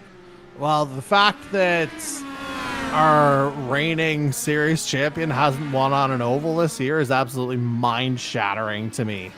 I hadn't really thought about it in that context before, but the fact that we're there, and yes, he's had his share of struggles. Of course, the Iowa Twins, he wasn't on his regular system, so wound up DNFing the first one and bowing out of the second. But maybe the opportunities haven't been there, but that just make him that much hungrier to finish the IndyCar Series season on a high note. And yeah, that one win that Sears was able to get, he barely held on over his teammate Bradley Sexton, where I was going to say at some point, we're talking about all this parity, the different winners on the oval side. Meanwhile, on the road and street course side of things, we might have Sexton winning all but one race, for crying out loud. And the one that he missed was, he missed it by a corner. Exactly. He could have very well made the decision to send it in and try to make himself, like right now, he could be right now going for a perfect streak. But of course, the point that we were really preaching about, and Sexton and Sears were all over it, as well as just the respect between the two drivers, the respectful but also hard racing, the simultaneous respect, and also that as well, making sure that you're both getting back to the finish line just fine, but at the same time, you're not giving 1 inch to either one, no matter what. Yeah, and I mean, I think guys have seen that over the course of the year, and when you see that standard and it's constantly in play, like, that forces guys to elevate their game as well. And we've, again, absolutely seen that on the oval side where, a little more chaos can happen. But at the same time, I think overall, there were times where the field was a lot tighter. As what are we seeing here? Oh, boy. And then gone. Just lock up in the corkscrew, and that was it. Maybe netcode decided to not show us something potentially fatal there. I'm not sure. Yeah, maybe. But yeah, whatever happened there. Again, another, as I said earlier, I made my point. We've seen weirder things. I don't know what that was, but that's another DNF. It looks like, unfortunately for the 22 of Bryce Fontaine, it still says pit on the leaderboard, but the question mark pretty much confirms right there. That's the nail in the coffin for his race here tonight in the 107 miles at Laguna Seca. As on the other hand, with 13 laps to go, Bradley Sexton almost 15 seconds of the guy who at one point was half a second behind him for a couple of laps. Yeah, well on his way to trying to go 7 for 8. And now with the tire advantage as well, because, well, again, we kind of forget in all this, Jordan Kalinian has to pit again because he hasn't taken the primary. Indeed, so that's we're going to have to see how things shape out after that, as Sexton is about on his way to lapping the other Macaulay. Yeah, so really if you take Kalinian out of the mix, so to speak, the next guy who's a realistic threat is Charlie Sears, 31 seconds back on the road. So this, based on where, well, no, I don't think he'll get through the entire field. Never mind. So witnessing what just happened right there, the brother in me was saying, why didn't you do Ryan Newman? And the commentator in me was, oh, yep, respect. Yes, the professionalism shown by the brother. Oh! Yeah, just overcooked it into the corkscrew. Yeah, awkward run there through the corkscrew. And that's the not the second time specifically in the corkscrew, but that's the second time here in this race where there's been an issue for the 17. Of course, we saw him go for lock up. Yeah, full spin at a turn 10. Then he had that weird moment there in the corkscrew, and then a lockup in between turns 10 and 11 there. So definitely things have not been going his way, but top 5 finish still not too shabby. Obviously, trying to wrap up his road and street course campaign on some form of a high note. And Sexton is 1 car away from having pretty much what we had last year, where yeah, I believe it was last year if I go back. Yeah, only 3 cars were left on the lead lap. It was Sears, Macaulay, and Hurdle left on the lead lap in last year's running of this race. This year, if, let's say, Hurdle were to be put a lap down, then that would make it Sexton, Kalinian, and Sears at the moment. With, again, Kalinian needing to come in again. So that could make it Sexton, Sears, and Hurdle. But again, though, we still have to see how everything cycles out with everybody else, too. Yeah, I mean, Looking at the lap times, though, Sexton last time around 109.7, Andy Hurdle 111 flat. So almost 2 seconds in the difference. He could catch his new 499 teammate. Yeah, Sexton hasn't pitted in 14 laps. Kalinian's at 18, so that tells you everything right there. Sears 13, Hurdle's at 13, McCauley 16, Mangrum 11, Mercado 12, Noel 14, and then it just goes on from there as... Yeah, that pit is still beside Fontaine, but again, the question mark is right beside him, so I guess the leaderboard's taking its time to be real or something. Yeah, he might just be chilling out in the car as well, or whatever that UI happens to look like whenever something like that happens.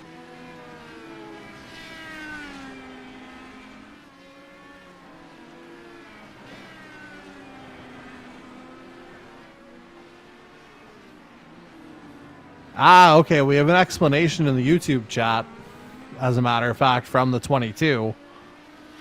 So, didn't put himself in a good position, but mentioned... okay, so maybe we'll... okay, so you see what's there in the chat. I do. Yeah.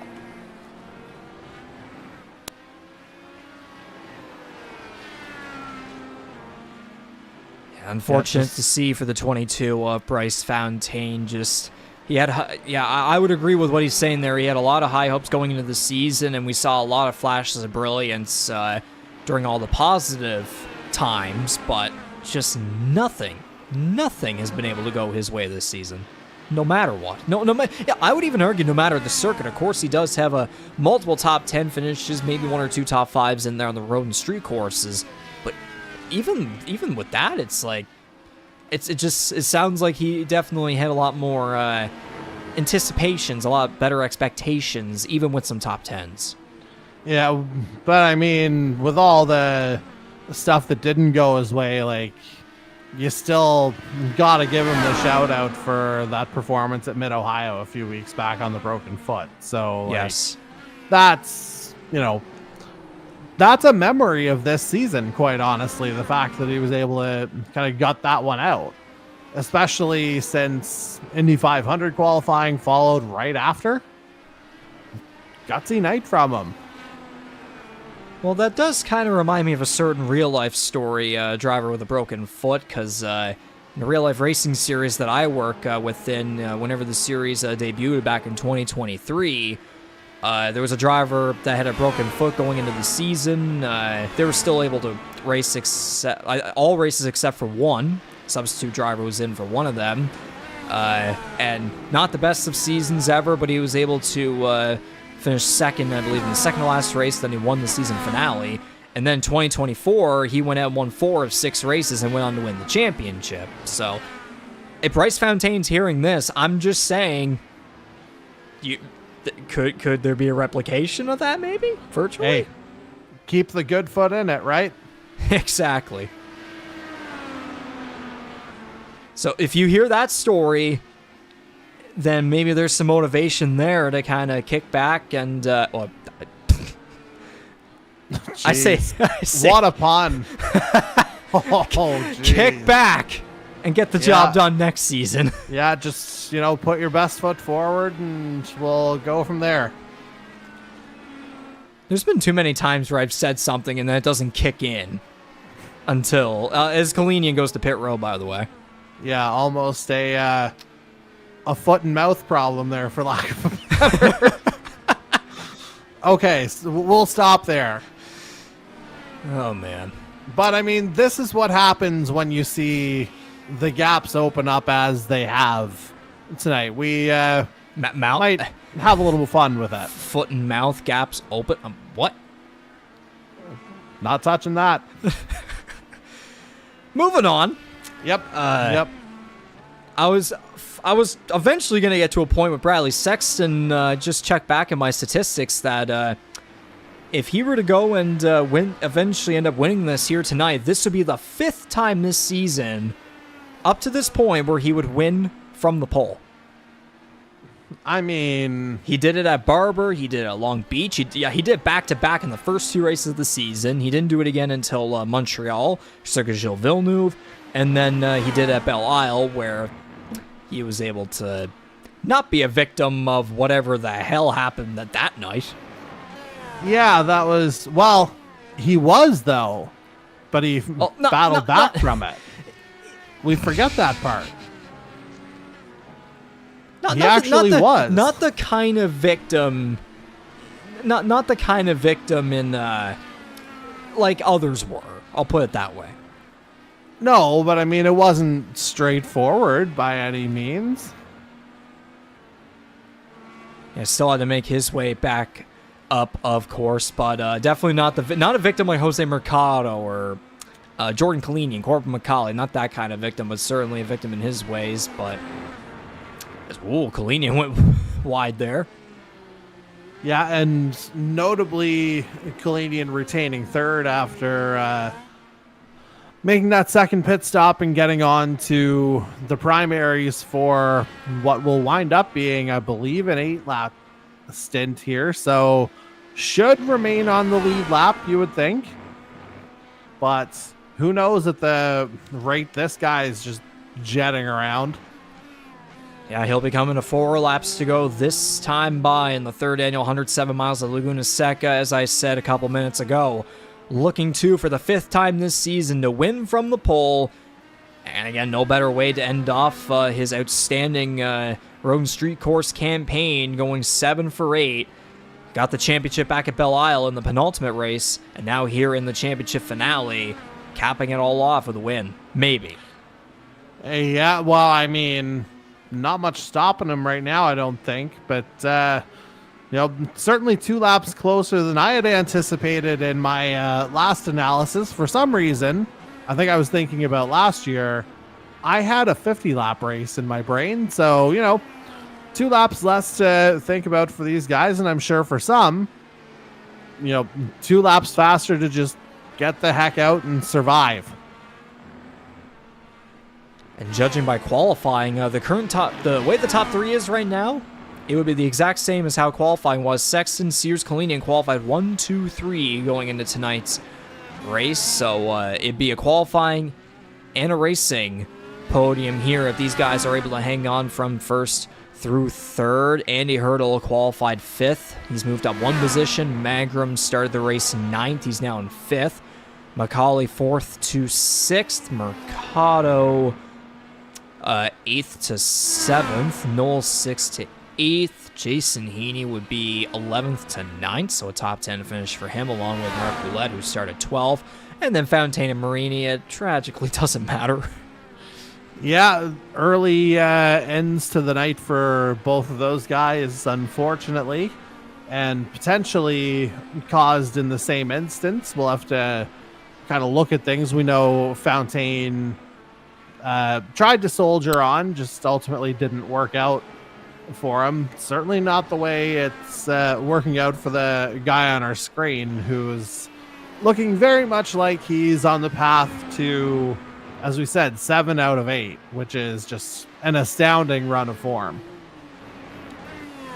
And I might as well point it out too, if something catastrophic doesn't happen here with the 21, this win would put him number 1 on the all-time list for career wins in the series. Yeah, 8 W's, that would certainly do it, because, obviously each season has had its primary figure, as he does have a little bit of a wobble out of 11, oddly enough, but able to hang on to it. And, I mean, the gap's 41 seconds. I think he could probably afford that.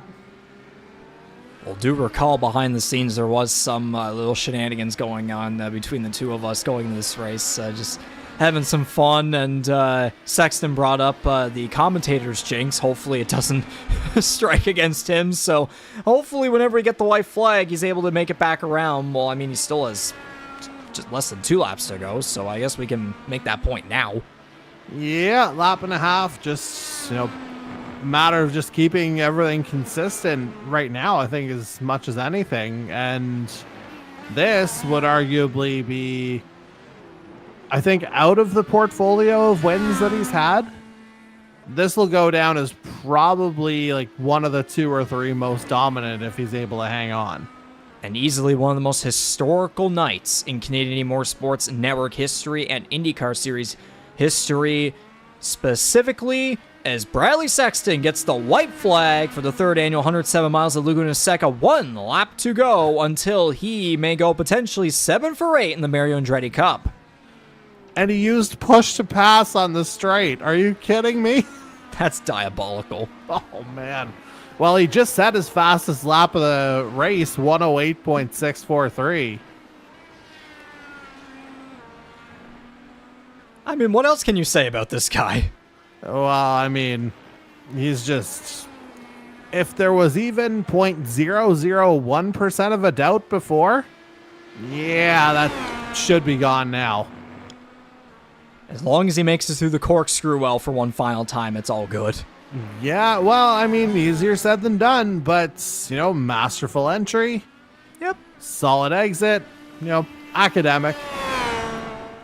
So mark down Tuesday, December 10, 2024 as a historical night in the Canadian Motorsports Network IndyCar Series. Your new all-time wins leader, a Greg Moore Cup champion, a Mario Andretti Cup champion, and your winner in the 3rd annual 107 miles of Laguna Seca, Bradley Sexton to victory lane, 7 for 8 on the Road Street Course campaign.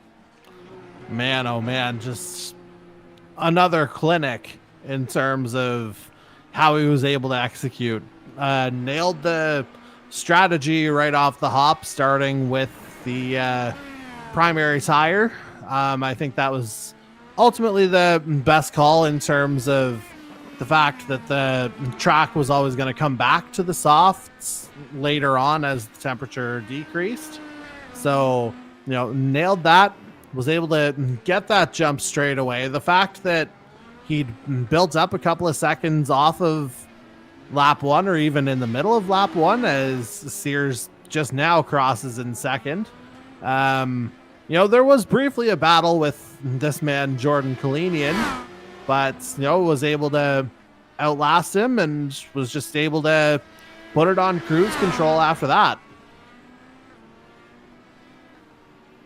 So yeah, the podium just crossed the line and 4th place as well. Sexton with the win. Charlie Sears unfortunately not going to defend his win from last year, but nonetheless, a 2nd place finish to wrap up his Road and Street Course campaign. So again, 1, 2, 3 from qualifying, finishing 1, 2, 3. And then Andy Hurdle, CD Magrum will round out the top 5. 4 cars left on the lead lap. That's 1 car better compared to last year's only 3 cars left on the lead lap. Yeah, I mean, certainly that's an improvement. I mean, smaller field, but more ending up on the lead lap, like you said. Just, I think that might speak to an improved overall form at the sharp end of the field.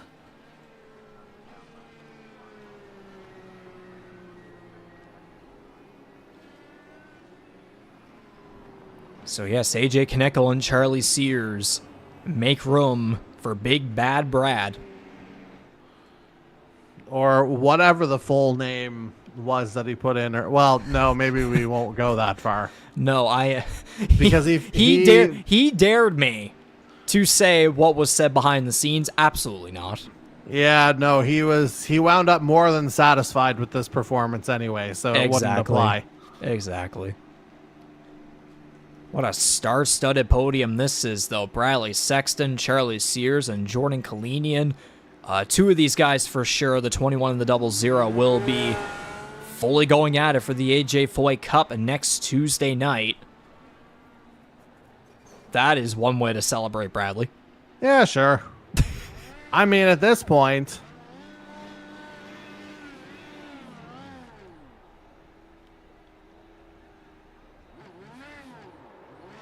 I wonder if he might be thinking in his mind, too, like, what if this might be the final chance he gets to do something like this, especially if something happens at Nashville, you know? Well, you take the opportunity whenever you can, of course. I find it's like the AJ Allmendinger philosophy. It's like you never know when you're not going to be able to do it again. Yeah, precisely. So, well, I mean, if Bradley ends up finishing the race, he can still go out, and if he finishes the race and barely clinches the championship, he can still, whether he wins or not, he can still go and do a burnout. For all I care, honestly, I'd love to see everybody burning it out, just because why not?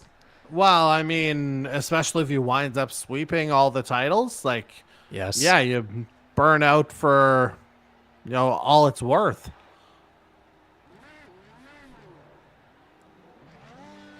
And yeah, too, if he were to go out and win next Tuesday night too, that would be he would end up winning arguably the two biggest races of the season. Of course, the Indianapolis 500, and then the overall season finale, the first ever time we go to Nashville Super Speedway. That would be the icing on the cake for, again, yet another greatest quote-unquote rookie campaign of all time. Again, we obviously use the term rookie very loosely here, but for a first-year driver within the network, like we had our Charlie Sears back last season in this series. We had Jordan Kalinian for NASCAR season 5. Now we have Bradley Sexton here for IndyCar season 3.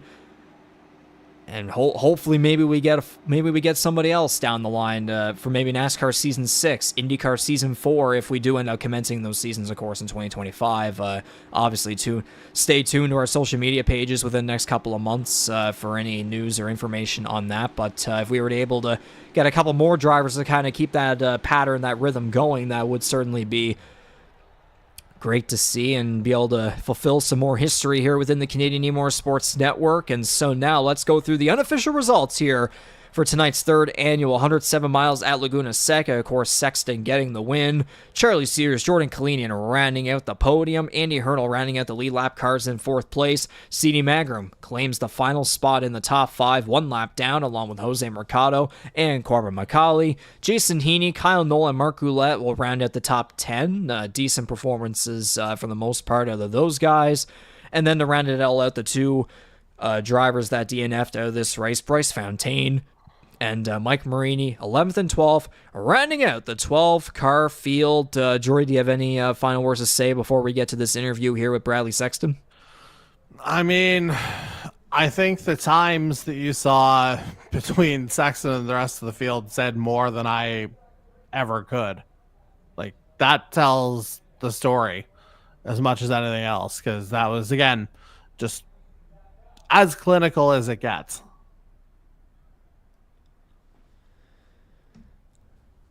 And so, considering the situation we had with Kyle Noll last Tuesday, I assume, are we going back to the regular format of you send me the questions and I follow along here in the iRacing chat?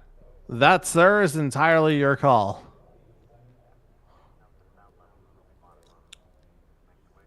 I mean, to be fair,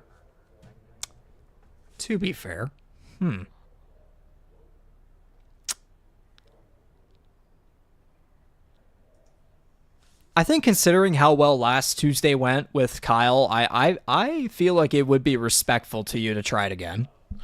I mean, whatever works for you. Don't worry about me in this.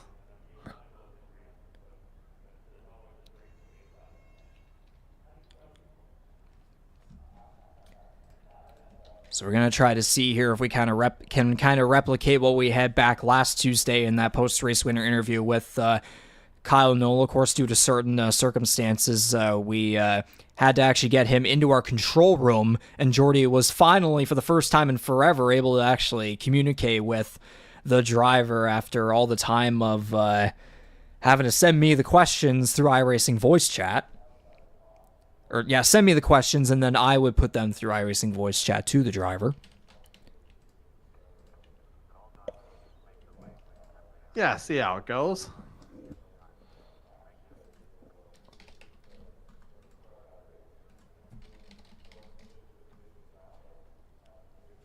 So the message has been sent. Gonna see here if this works. I mean, I can't see a reason why it wouldn't, but who knows? It's as simple as here's a link, here's the password, now we wait. Yep. Although the password might look a little strange without context for tonight, but hey, whatever works. They've been out of context every single week. That's the goal. Well, they have and they haven't. But as we wait on an update here from the 21 of Bradley Sexton, of course, now 8 wins on the season, 5 poles as well, of course, leading the way by far in wins, and now by 2 in poles over Will Kern, who has 3. Do we have a copy from your race winner tonight? Yes, we do. How are you? Hey, I can hear him. Sweet.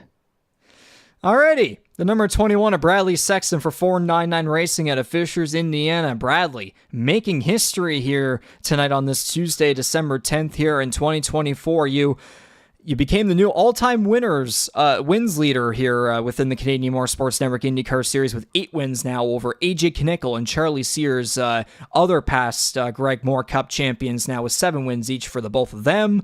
Greg Moore Cup champion, Mario Andretti Cup champion. You end off your brilliant road and street course championship campaign here, going 7 for 8 in the 3rd annual 107 miles at Laguna Seca.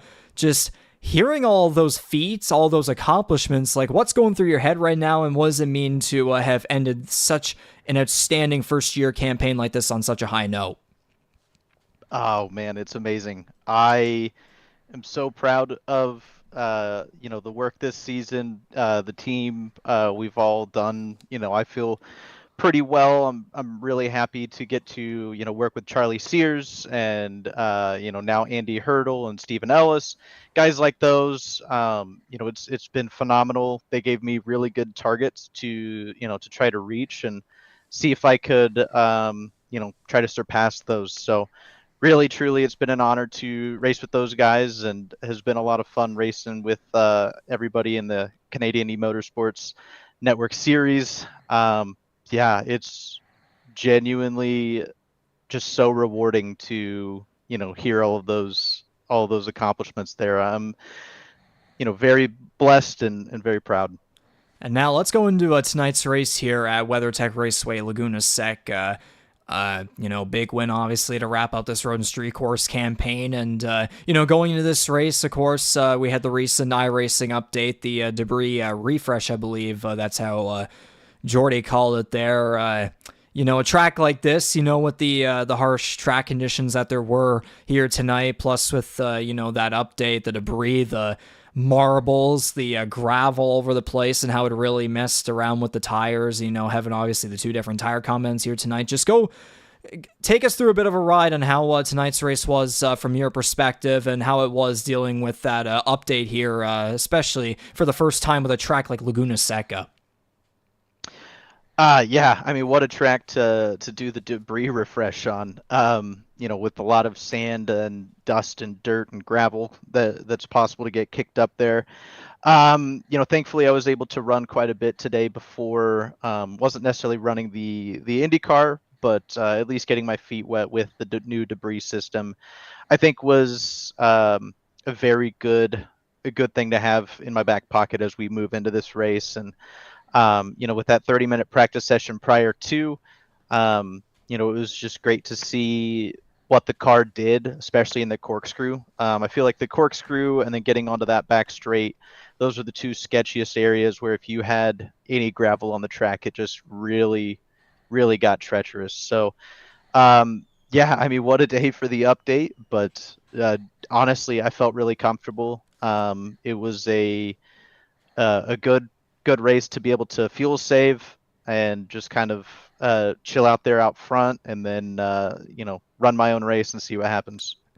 And now for the 5th time here this season, you won a race from the pole. Like every single pole that you got on this season, you have gone on to win. Barber, Long Beach, Circuit Villeneuve in Montreal, and then Belle Isle. And now here tonight at Laguna Seca, being able to keep up that trend with yet another pole to win situation. What does it mean to be able to, keep that up and, start up front and end up front. Man, I'm so happy. Yeah, that's incredible. I didn't know that stat there, so that's really nice to know. Yeah, that I came into this race really hoping to not only secure pole but to secure a win.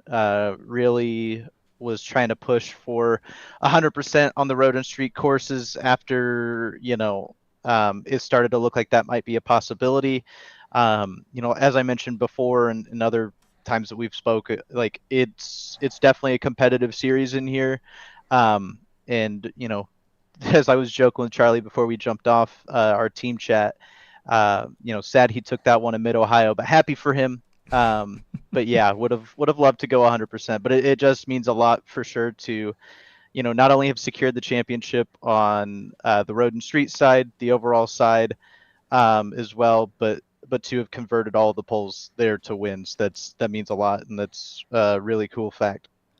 Alrighty, birthday boy, what do you got for Bradley here tonight? All right. Well, first of all, finally good to have an in-person chat with you rather than trying to get bits and pieces out of the YouTube stream. So pleased to make your acquaintance here officially, and congratulations on all the success.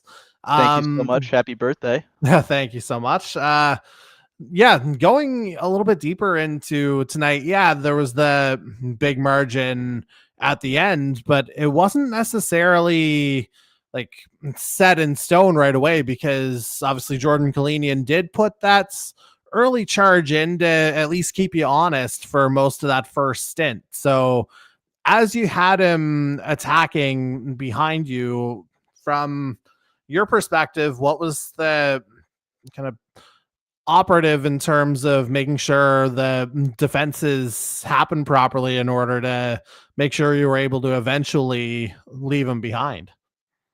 Yeah, exits.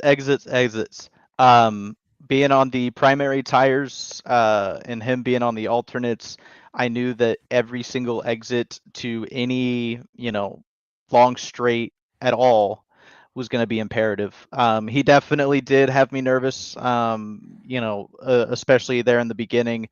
I knew as soon as we hit, I think it was like right around 10, 12, maybe 14-ish laps, that if I kept him behind, that I was relatively confident I would be able to keep that position if I didn't make any mistakes, just because when I had done a 14-lap stint-ish yesterday, the Reds had died like crazy. So I knew that I just needed to focus on my race, keeping my tires, keeping the gap. And then once his tires fell off, that's when I really knew to start pushing. And then when I saw him pit early and kind of committed to that 2-stop by not changing to the different compound, that's when I felt quite comfortable and really just focused forward on the fuel save.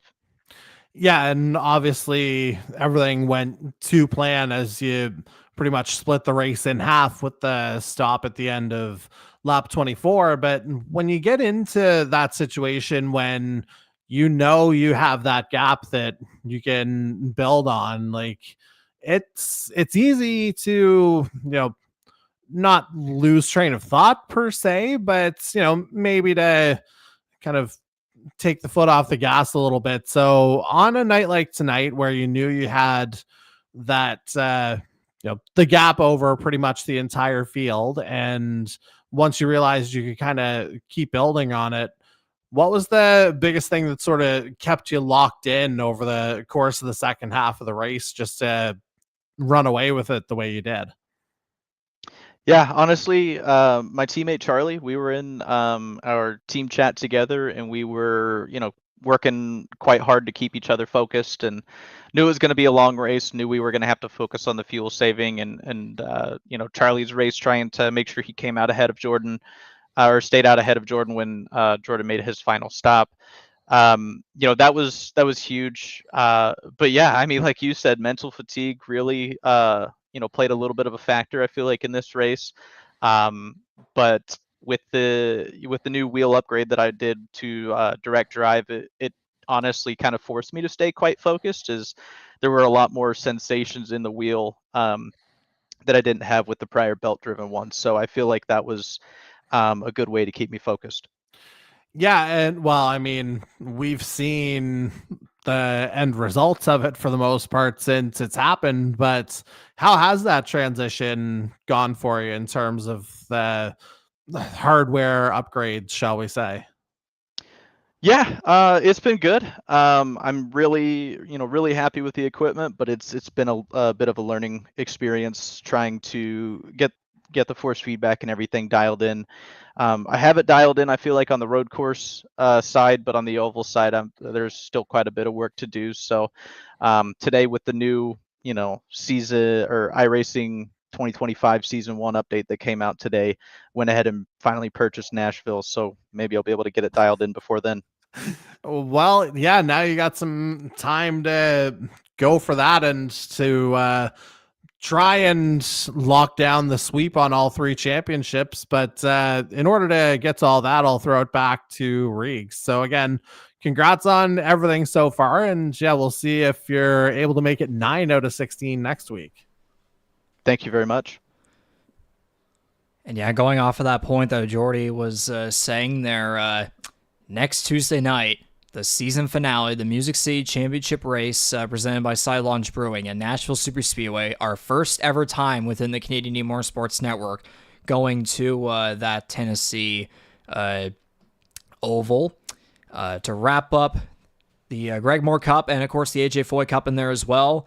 2 for 3, you have a Greg Moore Cup, you have a Mario Andretti Cup, but now for the AJ Foy Cup, you have to battle hard for it. You got names like Jordan Kalinian, I believe Andy Hurdle, like William Kern, all in there that also want to try and go for championships and make sure that you don't go a perfect 3 for 3. Knowing that this upcoming track we've never been to before within the network, and knowing all this, compared to all the other cups, you have all this pressure going in. And just knowing how your oval campaign has been overall compared to the road and street course campaign, what's kind of your mindset going in? Like, how you feeling with all that pressure? Like, does the pressure not really get to you much at all? Like, what's in your mind going into that final big race of yours to try and go 3 for 3? Yeah, genuinely, I feel like there's a little bit of pressure, mounting, I guess, for this one. This is the one that I want to win to try to secure the Oval Championship. But I genuinely don't know what to expect. I'm really kind of going in blind here, as this is a track that I just purchased, and you guys haven't been there in the Canadian E-Motorsports Network series. So yeah, it's a lot of unknowns. So I'm just excited to dive in head first, see what we got, see what kind of a package we have, and try to make a successful run at it. And I'm sure that we'll be able to carry some momentum from today and both of those championships in, and hopefully secure a third. And, going into this final race of the season, just looking back on all the success that you've had here in your first season within the Canadian E-Motorsports Network and within the IndyCar Series specifically, you're going into this final race with such a stout field of guys and a lot of big names that you'll be fighting up against for that Oval Championship. Just when you look back on the past couple of weeks and months, what does it mean again to be participating with such other, talented drivers, and how will it feel, to have that one final hurrah with this group at Nashville Superspeedway for the championship finale?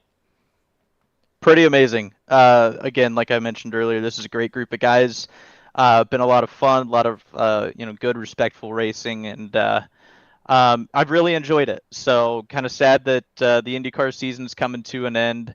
And yeah, it's going to be really tough. Like you mentioned, we've got some pretty big names still up there on the Oval Championship side, and even those who might not be fighting for the championship. I mean, they're wanting to have a really good finish there at Nashville, and definitely not going to be easy. And we'll see what we get. Come next Tuesday. Of course, you had a bit of a thank you there to the group of guys that you race with. Who else gets a thanks for you being able to come on out every Tuesday night and get the job done when you can? Yeah, well, shout out to the 499 Racing team owner, Nick Eby. Thank you for all that you do for us. Thank you to my 499 teammates as well. Thank you to Motorvault, Sparco, HyperX, all those fantastic organizations that I get to work with, as well as can't forget Kyle's Fried Chicken and Barbecue. Still really excited to have a fried chicken dinner. Also, thank you to you broadcasters and also all the league admins for putting this on. So other than that, thanks to family, friends, it's been a wild ride, and I'm excited to see what happens from here. Jordy, do you have any final words?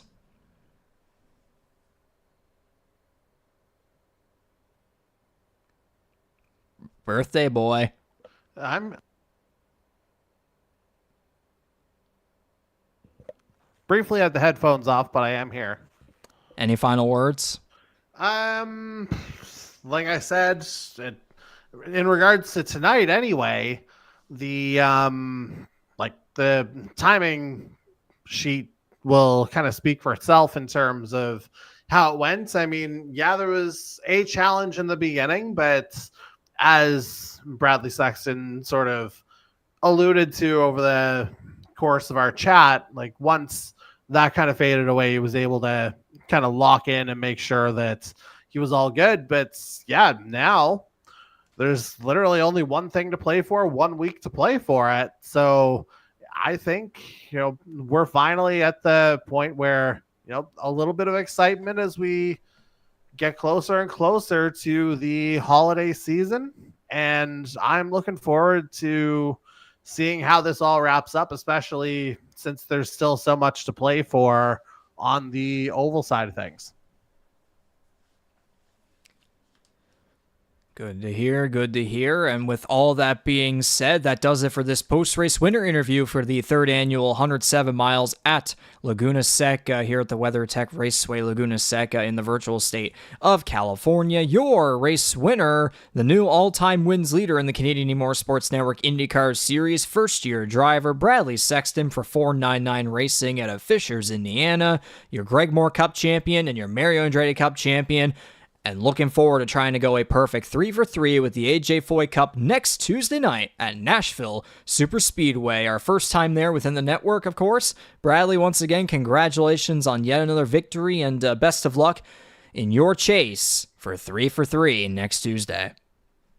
Thank you so much, Regan. It's been a pleasure.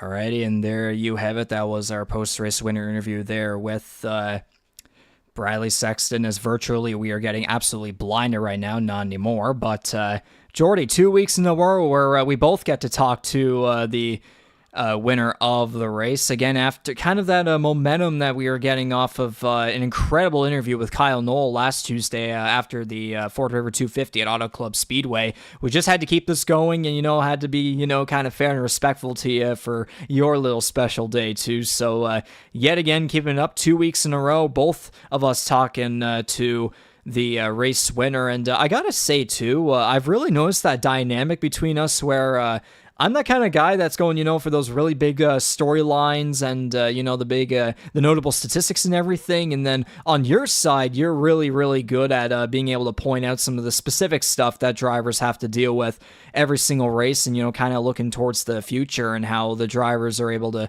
how they look to try and carry on the momentum that they get from this win or back-to-back wins, whatever the situation may be. Just wanted to point that out. Obviously, like, even when we were separate, it had that thing, where whenever I was on my own, I had my own questions like that, and then you would send off your questions like that. But now, with us together talking to the winner, man, oh man, does it ever like transition back and forth so fluently. Well, I mean, the devil's in the details, right? So just being able to kind of hear what's going on, it eliminates the repetition in all of it as well. So Exactly. like having the ability to sort of think on our feet and adapt the way our drivers have had to over the course of this season. Yeah, that's what kind of makes things work, not just in this setting, but obviously for the guys on the track as well. And you know what, that adaptability, that is, you know, what's helped kind of push things forward overall in terms of, you know, the competition level of the series, overall production, pretty well anything you want to look at. And you know, it's weird to be kind of doing this post-mortem a week before we're actually done for the holidays, but you know what, always happy to acknowledge a step forward. Absolutely. And yes, one final step forward before the holiday break. Next Tuesday, December 17, 2024. Tonight, it was the third annual 107 miles at Laguna Seca. Going to victory lane for the 8th time this season, the number 21 of Bradley Sexton. And in his sights, next Tuesday night, the Music City Championship race presented by Side Launch Brewing at Nashville Superspeedway. Round 16 of 16 for the Greg Moore Cup and round 8 of 8 for the AJ Foyt Cup. Ending off the season at a track that we've never been to before within the network, and knowing that this incredible battle that we have within the AJ Foyt Cup is about to go down for one final time ahead of the holiday break next Tuesday night. Man, oh man, what a way to end off what has been a thrilling season of Canadian E-Motorsports Network IndyCar racing, Jordy. Yeah, I mean, it's crazy to think that we're there, because I know we've both said there were a couple of times where it felt like, you know, especially middle of the season, it was just kind of, you know, not dragging, but, you know, maybe a little bit slower in some aspects. But you know, this final stretch toward the end and toward the holidays, like, you know what, it's kind of did the same thing last year in terms of reinvigorating the kind of overall interest and feel and vibe for everything. So again, the fact that we still have something to race for next week, like, that should hopefully bring a decent audience out and bring, you know, some decent excitement. And, you know, I, for one, am looking forward to being virtually trackside one more time. Indeed. So again, that is going to be the Music City Championship race presented by Side Launch Brewing, Nashville Superspeedway, next Tuesday night, December 17, 2024, 103 laps to decide one more champion within the 2024 Canadian E-Motorsports Network IndyCar Series, powered by Kyle's Fried Chicken and Barbecue. 7:30 p.m. Eastern, 8:30 p.m. Atlantic is when live coverage will begin right here on our YouTube channel. You will not want to miss one final race this season for the IndyCar Series on iRacing. And so for tonight, we'd like to thank each and every one of you for tuning into tonight's live production of more Canadian E-Motorsports Network action on iRacing. So on behalf of the Canadian Motorsports Network Competition Committee, league admins, drivers, sponsors, partners, everybody involved in making this happen every single Tuesday night, my name is Regan McCauley. That was Jordy Carraher. Have a good night, and we'll see you all for one final time next Tuesday night.